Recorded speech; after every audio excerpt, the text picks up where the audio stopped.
Hello बच्चों, let's see this question.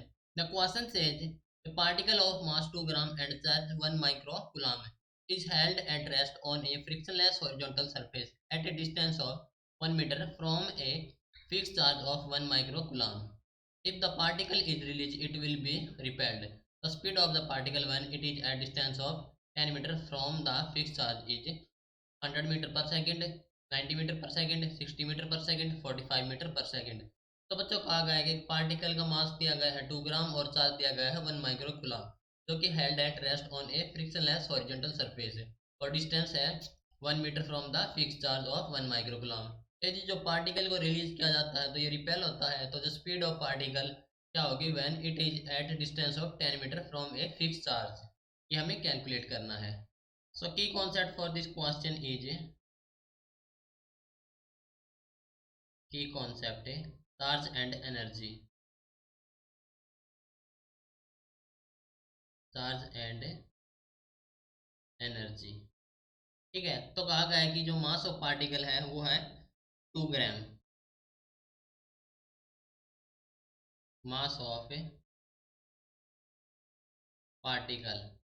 ठीक है, वो हमें दिया गया है m, that is 2 gram, which means 2 into 10⁻³ kilogram, ऐसे लिख सकते हैं। ठीक है, और जो चार्ज ऑफ पार्टिकल दे रखा हमारे पास है जो कि Q1 ले लेंगे, ये हमें दिया गया है 1 माइक्रो कूलम, 1 माइक्रो कूलम। ठीक है, और जो चार्ज ऑफ फिक्स पार्टिकल है, the charge of fix particle, the charge of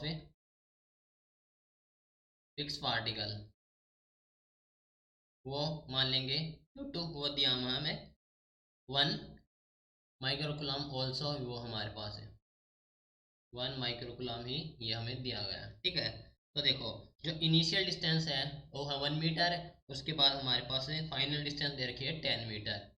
तो initial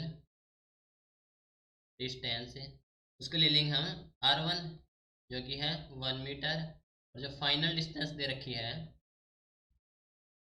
final distance that is R2 जो कि है 10 मीटर।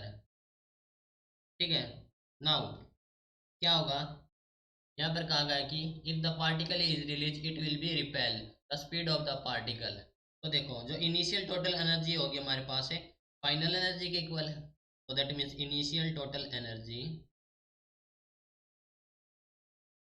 इनिशियल टोटल एनर्जी बराबर है total final energy, total final energy. ठीक है, तो यहाँ से दैट मीन्स इनिशियल हमारे पास टोटल एनर्जी क्या हो जाएगी, पी इनिशियल, इनिशियल जो कि हो जाएगी टोटल फाइनल। फाइनल में हमारे पास क्या होगी, जो फाइनल और उसके साथ एक काइनेटिक एनर्जी भी ऐड हो जाएगी। ठीक है, तो P final, P final plus kinetic energy.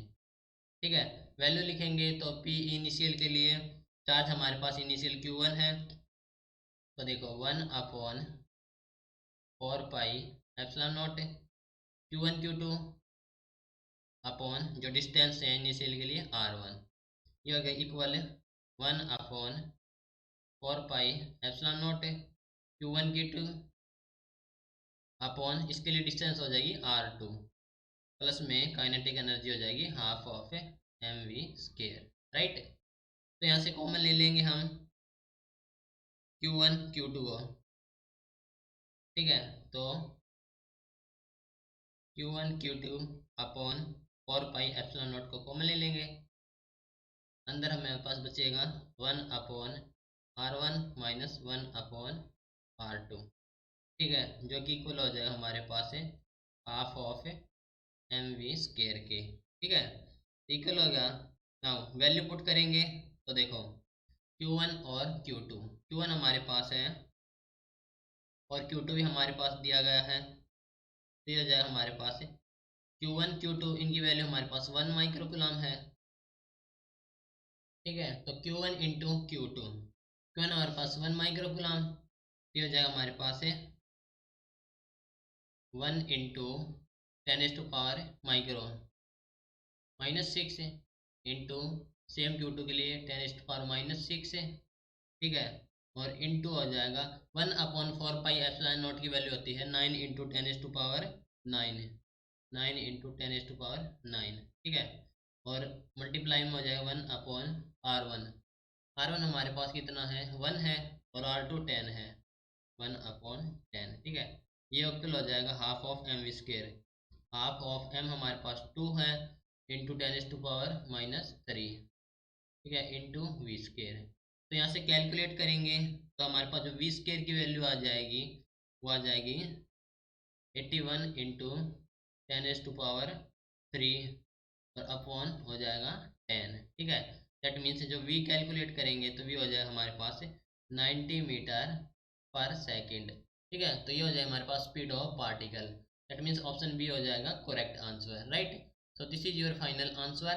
Hope you understood it well. Best of luck.